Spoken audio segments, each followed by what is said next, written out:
So yun nga mga kalapatid, so welcome back to Jeff Bilog TV. So ayun nga, may update nga na naman tayo. Yan, dahil ngayong araw nga na to, maglilinis nga tayo ng breeder cage natin. Ayan, bali halos isang linggo hindi natin nalinis. So ayun oh. So ayan, medyo marami ng ipot. Ayan. So katatapos nga lang natin magpakain oh.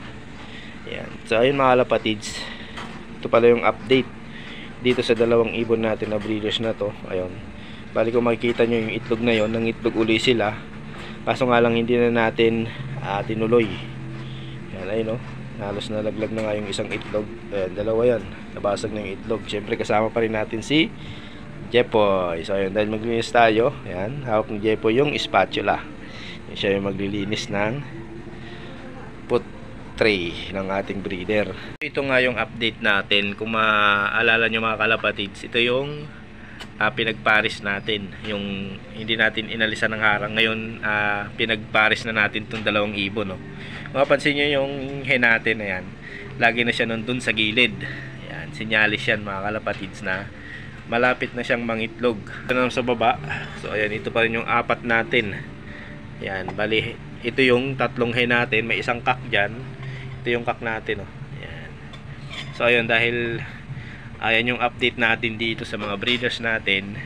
So ayun, maglilinis nga kami ni Jepoy. So ayun mga kalapatids, lilinis kami ng breeder cage. Siyempre tutulungan tayo ni Jepoy maglinis. So ayun, so sisimulan natin maglinis ng mga food tray nito. So ayun mga kalapatids, ayan, tatanggalin na natin yung mga food tray oh. So ayun yung itlog oh.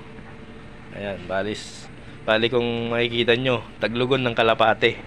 Yan, dami ring laglag na balahibo. Kaya hindi natin tinuloy yung itlog nitong dalawang breeders natin na yan, dahil naglulugon sila. So ayun, pangit nga yung kalalabasan ng mga inakay. So ayun, ito nga oh. Ayan mga kalapatids, ito yan oh. Bali tatapon na daw ni Jepo yung itlog. So ayun, tatapon na lang natin doon.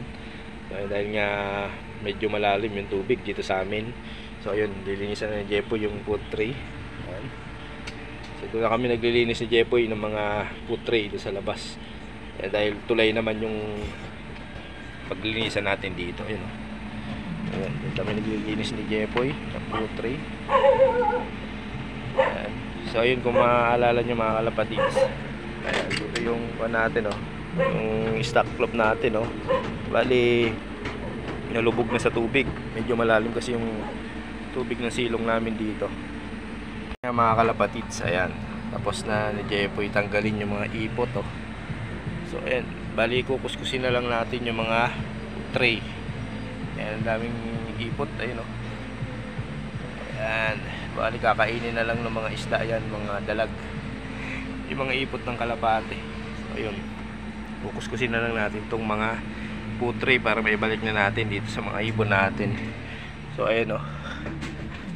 Yan, nabaklas na natin lahat. So ayun, simula sa baba. Ayan oh. Yan, naglulugon sila. Naglulugon silang lahat oh. Ayan, ang daming laglag na balahibo. So ayun, lilinisin din natin to. Yan, para hindi kapitan ng mga sakit yung mga ibon din natin. Yan, dapat nga paglilinis ng kalapati talaga, halos siguro mga 3 days.